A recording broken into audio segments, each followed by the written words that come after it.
또 평안하셨습니까? 네. 돌아온 한 주간 뒤에 하나님의 크신 은혜가 저와 여러분 속에 가득하기를 축원합니다. 오늘 예배당에 오실 때 어떤 마음으로 오셨어요? 어떤 생각으로 혹시 발걸음을 옮기셨습니까? 아침에 일어나니까 나도 모르게 세수하게 되고 옷 입고 차를 끌고 와서 보니까 앉아보니까 교회더라. 그런 분도 있으실 것이고 또 그렇지 않은 분도 있으시리라 여겨집니다. 어떠한 마음으로 오셨든요, 부디 이 한 시간이 저와 여러분 가운데 하나님께서 부으신 은혜가 넘치는 귀한 예배가 되었으면 정말 좋겠습니다. 아멘. 오늘 말씀을 준비하면서요, 지난번에 제가 성경 구절이 참 깁니다라고 했는데 오늘은 더 길었던 것 같아요. 말씀을 준비하면서 어디서 자를까 하다가 아쉬워서 원래는 42절까지 가려고 했는데 그건 너무 기겁하실 것 같아서 거기까지는 못 가고 26절에서 좀 잘랐습니다.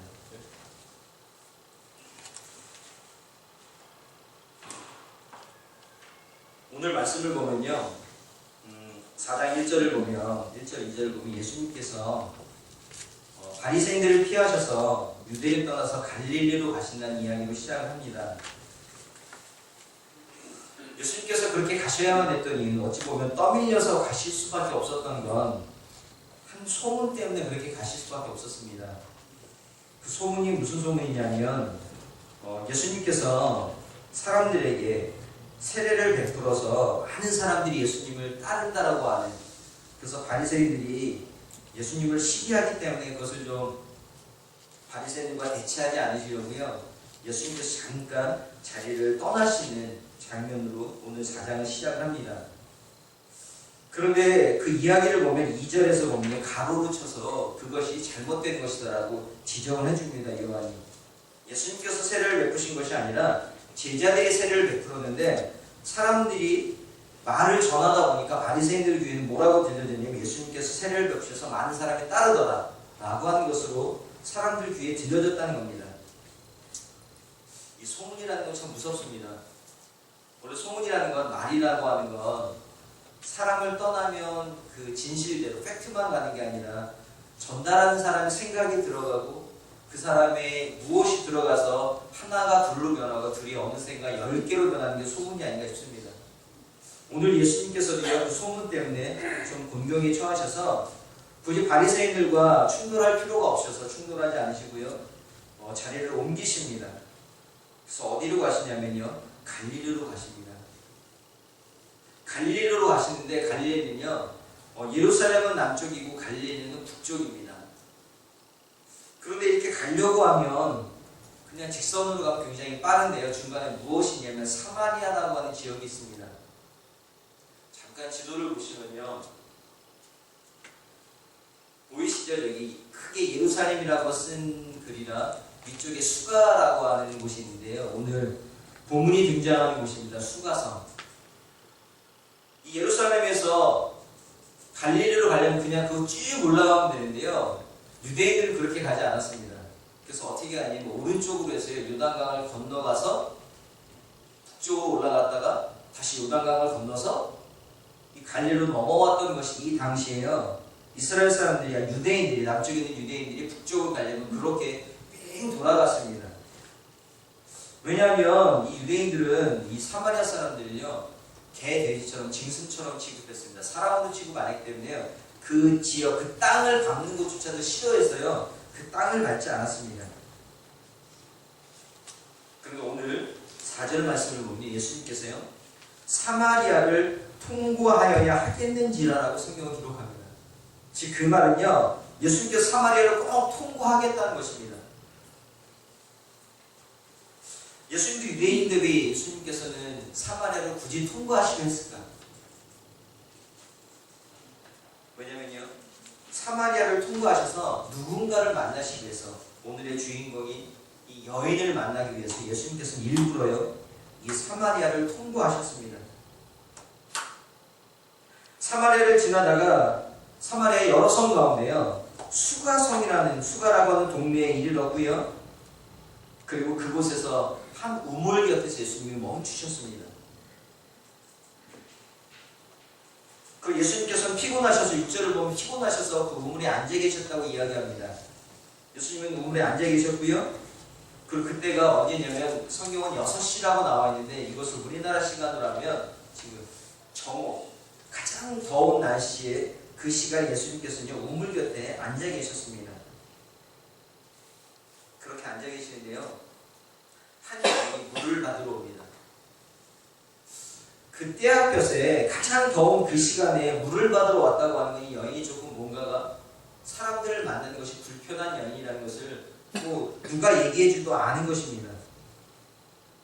예수님께서 곁에 앉아 계시다가 우물에 물을 받으러 온 여인에게 묻습니다. 내게 좀 물을 좀 달라고. 제자들과 같이 갔지만 제자들은 음식을 구하러 동네로 들어가고 예수님 혼자 계셨습니다. 그래서 여인에게 말을 걸 수 있었고요. 근데 여인이 놀랍니다. 왜냐하면 유대인들은 절대로 사마리아 사람 땅도 지나지 않지만 특별히 이렇게 여인에게 말을 걸지 않습니다. 근데 예수님께서 보니까 유대인 같은데 이 유대인이 자신에게 말을 걸고 있습니다. 그러니까 여인이 예수님께 묻습니다. 어떻게 당신 유대인인데 내게 말을 거냐고, 내게 물을 달라고 말할 수 있냐고. 원래 유대인은 이 사마리아인과 상종하지 않는 거 아니냐고. 그러니까 예수님께서 이 여인에게 그 질문에 답을 하십니다. 네가 하나님의 선물과 또 내게 물 좀 달라는 이가 누구인지를 알았더라면 네가 그에게 구하였을 것이고 그가 생수를 네게 주었으리라.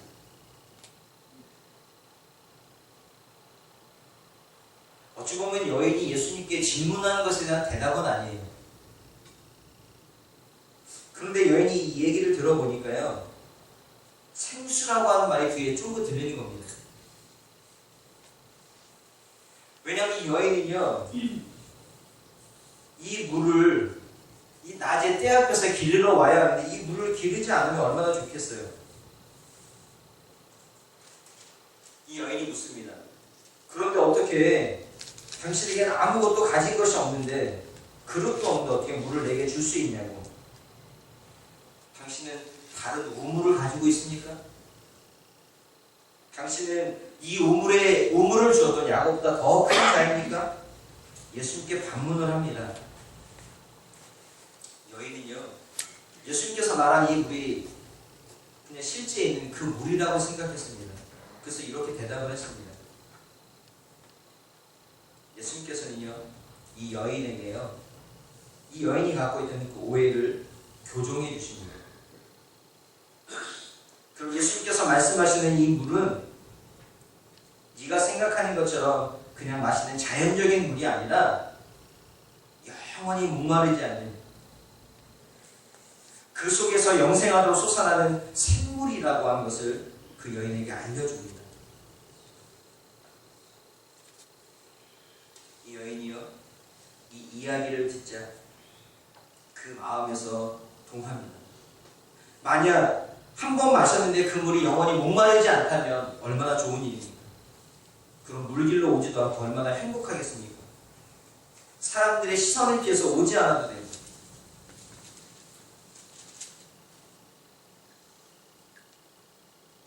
여인이 예수님께 대답을 합니다. 예수님, 주여, 그 물을 내게 주십시오.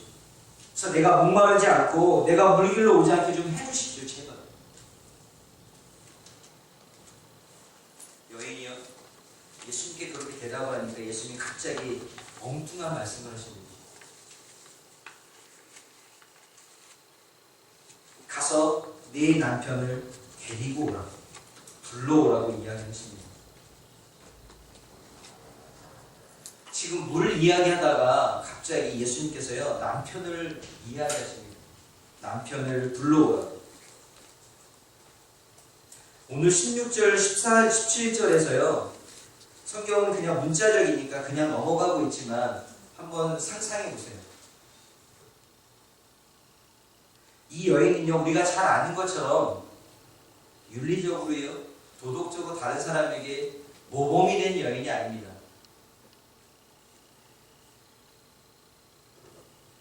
이 여인은요, 남편이 5이 있지만 그게 다 실제 남편이에요. 진짜 남편이 아닌 여러 번 결혼을 한 그런 여인입니다. 사람들에게 손가락질을 받는 여인입니다. 그리고 이 여인은요, 남편이라고 내세울 만한 사람이 없는 사람입니다. 예수님께서 남편을 불러오라고 하니까 이 여인이 얼마나 당황스러웠겠습니까? 여인이요, 예수님께 대답을 합니다. 저는 남편이 없습니다. 저는 남편이 없습니다라고 하는 그 말 속에 여인이 얼마나 그 마음 속에 창피하고 그 말을 입으로 꺼내는 것 자체가 얼마나 힘들었겠습니까? 여인은요, 용기를 내어서 솔직하게 자신의 형편을 이야기합니다. 처음 만나는 사람이에요. 저는 남편이 없습니다. 예수님께서 그 말을 받으시고 바로 이야기하십니다. 그래, 너는 남편이 없다. 그 말이 참 맞다. 너는 남편 5이 있었지만 지금 있는 그 남편도 내 남편이 아니다. 예수님께서 이렇게 말씀하시니까요, 그 여인이 놀랍니다. 그리고 여인이 예수님 향해서 뭐라고 대답하냐면요, 19절에 보면 여자가 이르되 주여 내가 보니 당신은 선지자로소이다.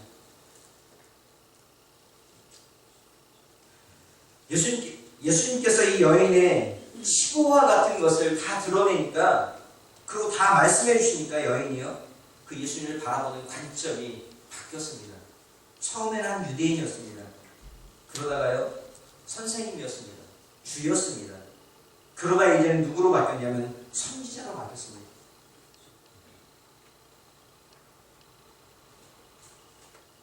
예수님에 대한 관점이 바뀌면서 선지자라고 하는 그 모습을 토해내면서요, 그리고 나서 여인이 20절에 보면 뭐에 대해 궁금증을 물어보냐면 예배에 대해서 묻습니다. 그러면서 유대인들과 그리고 사마리아인들과 사이 속에서 예배에 대해서 다른 점에 대해서 이야기합니다.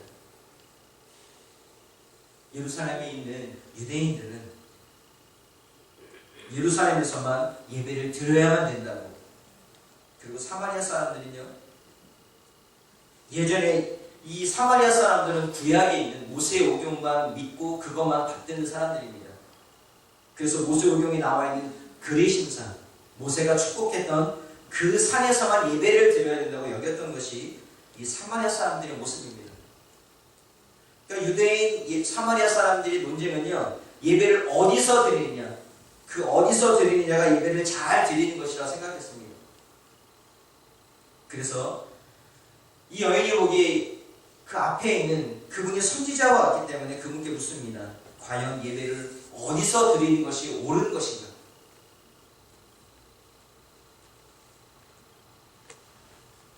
예수님께서요, 그 여인에게 말씀하십니다. 내 말을 믿으라. 내가 말하는 이 말을 믿으라고 이야기합니다. 그러면서 예루살렘에서도 말고, 그리고 그 그리심산에서도 말고, 그리고 곧 너희가 아버지께 예배할 때가 이를 것이라고 말씀하십니다. 그리고 그것이 곧 온다라고 말씀하십니다. 즉 예수님께서요, 그 여인에게요, 예배는 어떠한 장소적 개념이 아니라 하나님께서 그곳에 머무시는 그 자리가 예배를 드리는 가장 좋은 자리라고 예수님께서 여인에게 말씀하십니다. 그러면서요, 23절, 24절을 말씀하십니다. 우리 함께 23절, 24절을 같이 읽겠습니다. 23절, 24절 시작. 아버지께 참되게 예배하는 자들은 영과 진리로 예배할 때가 오나니 곧 그때라. 아버지께서는 자기에게 이렇게 예배하는 자들을 찾으시느니라. 하나님은 영이시니 예배하는 자가 영과 진리로 예배할지니라. 아멘. 그러면서요, 참되게, 아버지께 참되게 예배하는 자들이 어떤 자들인가에 대해서 말씀하십니다. 여인이 물어봤던 건 장소를 물어봤습니다. 예루살렘에서 예배를 드려야 예배를 드린 것입니까? 아니면 그리심산에서 예배를 드려야 진정한 예배입니까? 예수님께서 두 가지 다 틀렸다고 말씀하십니다. 그리고 말씀하시기를요, 참 예배는 장소에 있는 것이 아니라 영과 진리로 하나님 아버지께 나아가는 것이 예배라고 말씀하십니다. 그리고 하나님께서는 그렇게 예배 드리는 자를 찾는다고 말씀하십니다. 예배라고 하는 건요, 장소에 국한되지 않습니다. 물론 예배당을 우리가 짓는 것, 그리고 예배당 안에 와서 드리는 것을 잘못됐다는 것이 아니라 예배를 국한해서 예배당에서만, 이 당시에 있었던 예루살렘이나 아니면 그리심산에서만 장소적 개념으로 예배를 보아서는 안 된다는 이야기입니다. 예배라고 하는 것은 정말 하나님만을 높이고 하나님만을 섬기는 것, 하나님만을 주목하는 것이 예배라는 것입니다. 만약 예배를 드리지만 사람을 기쁘게 하려고 예배를 드린다거나 또 사람을 높이기 위해서 예배를 드린다고 한다면요, 그것은 예배라고 말할 수 없습니다. 왜냐하면 그 자리에 하나님의 중심이 되셔야 하는데, 하나님이 아니라 어떤 특정한 사람의 중심이 된다면 그 예배는요, 예배라고 말할 수 없는 것입니다. 이렇게 예수님께서요, 진정한 참된 예배가 무엇인지 말씀해 주셨습니다. 그러시면서요, 영과 진리로 예배하는 것이 참 예배라고 말씀해 주셨습니다. 오늘날은 우리가요, 영 그러면은 성령 하나님, 그리고 진리하면 예수 그리스도라고 이렇게 이해를 합니다. 그런데 예수님께서 이 말씀을 하실 당시 그 여인에게 있어서는요, 아직 성령이 임하시기 전입니다. 요한복음이니까 예수님이 승천하시고 나서, 그리고 나서 성령 하나님이 이 땅에 임하셨기 때문에요, 어찌 보면 이 당시에 이 여인에게 말했던 이 영이라고 하는 건 성령이라기보다는 참된 신앙을 갖는 그 마음, 참된 신앙을 갖는 그 영혼들, 그리고 이 진리라고 하는 건 예수 그리스도, 아직 예수 그리스도의 진리가 그들 안에 내재해 있지 않기 때문에 하나님을 아는 지식, 이 모습을 가지고 하나님께 나아가는 것이 진정한 예배라고 오늘 예수님께서 말씀해 주십니다.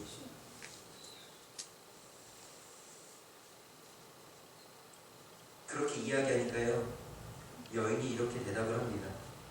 예수님, 저도 압니다.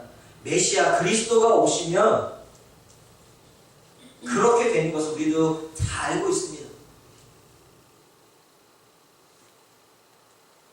그 메시아가 오시면 우리에게 알려주셔서 그것을 다 압니다 라고 이야기를 합니다. 어찌 보면요, 이 당시에 가졌던 모든 이스라엘 백성들, 유대인이건 아니면 사마리아인이건 모두가 동일하게요, 메시아를 열망하는 마음이 그들 안에 있었습니다. 오늘 이 말씀을 보면요, 25절을 보면 이 여인들 그 마음이 그 안에 자리하고 있었던 것입니다. 자신의 삶의 형편은 그냥 사람들에게 의해서 손가락질을 당하는 모습이지만, 그러나 이 여인 마음속에서는요, 누구보다도 그 메시아 그리스도를 기다리는 마음이 여인 속에 가득 있었습니다. 오늘 26절을 보면 이렇게 기록되어 있습니다. 예수께 이르시되 내게 말하는 내가 그러하시니라.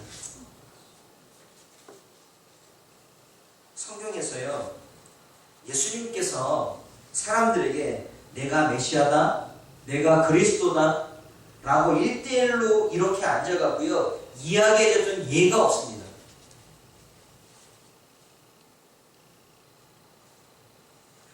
예수님께서는 어떠한 사람에게도요, 내가 바로 너희가 그토록 기다리는 메시아 그리스도라는 것을 한 사람 독대에서 앉아서 얘기해 주던 예가 이 수가성 이 여인 외에는 아무도 없었습니다.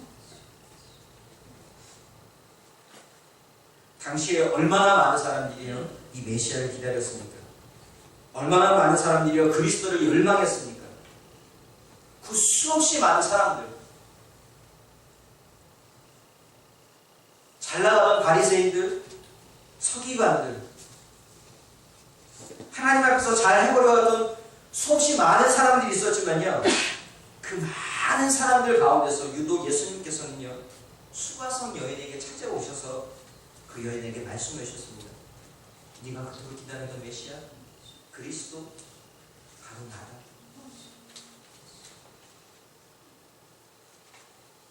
예수님께서 왜 이 여인에게만 유독 나타나셔서 찾아가셔서 말씀해 주셨을까요? 오늘 성경은 그것에 대해서 구체적으로 이야기하고 있지 않습니다. 그러나 본문의 흐름상 여인은요 누구보다도 이 메시아 그리스도를 간절히 열망했던 자였던 것으로 보여집니다.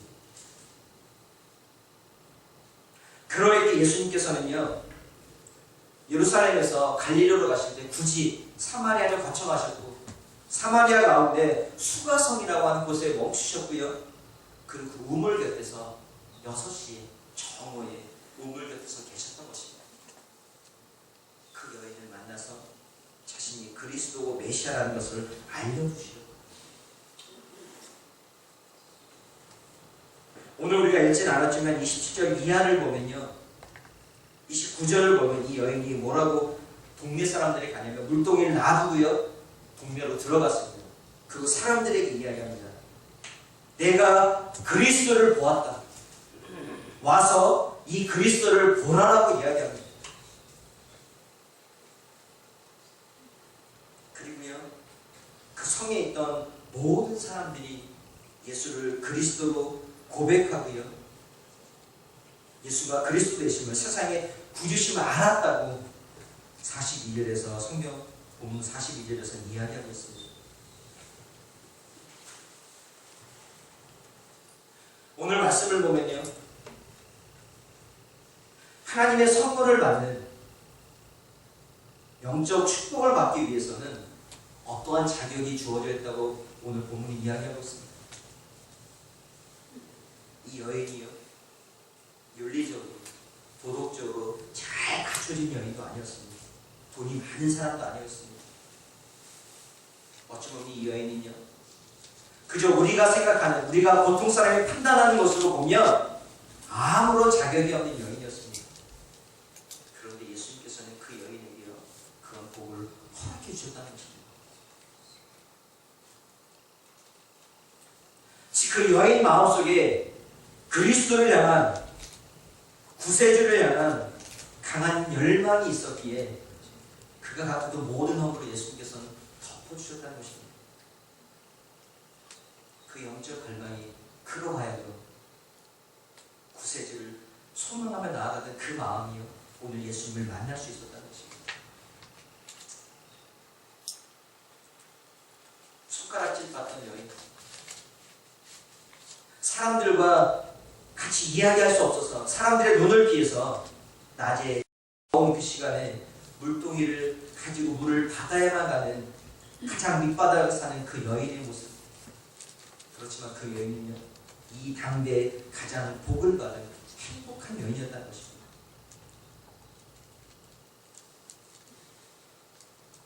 예수님께서 찾으신 예배자는 어떤 자일까요? 오늘날로 이 여인의 모습을 본다면 상상해 본다면 어떤 여인일까요? 우리는 과연 이 여인이 주님을 바라보는 것처럼 예배를 드릴 때 그런 모습으로 바라보고 계십니까? 우리가 예배를 드리는 것은 세상에서 더 행복한 삶을 추구하기 위해서 예배를 드리고 계시지 않습니까?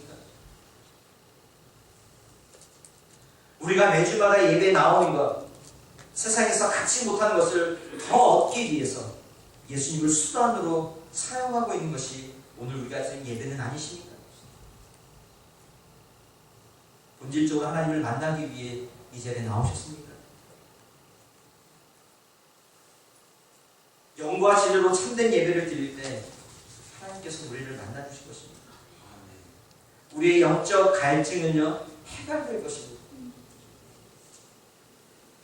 우리 안에 얼만큼 영적 갈증을 갈망을 갖고 계십니까? 오늘 드리는 이 예배를 통해서 얼만큼 영적 갈증이 해결되고 있으십니까? 오늘 예배를 향해 달려갔던 그 발걸음 속에서 얼만큼 영적으로 갈증을 느끼며 그것을 해결하고 싶은 그 갈망하는 마음으로 이 자리를 선택하셔서 이 자리에 지금 나와 앉아 계십니다. 부디 소원하기는요, 이 여인이 하나님 앞에서 간절히 원했던, 갈망하며 나아가던 그 마음의 모습들이 저와 여러분이 되길 소원합니다. 그래서 우리가 드리는 예배가요, 하나님께서 기뻐 받으시는, 하나님께서 찾으시는 그 예배자의 모습이 저와 여러분의 모습이 되시기를 예수님으로 축원합니다.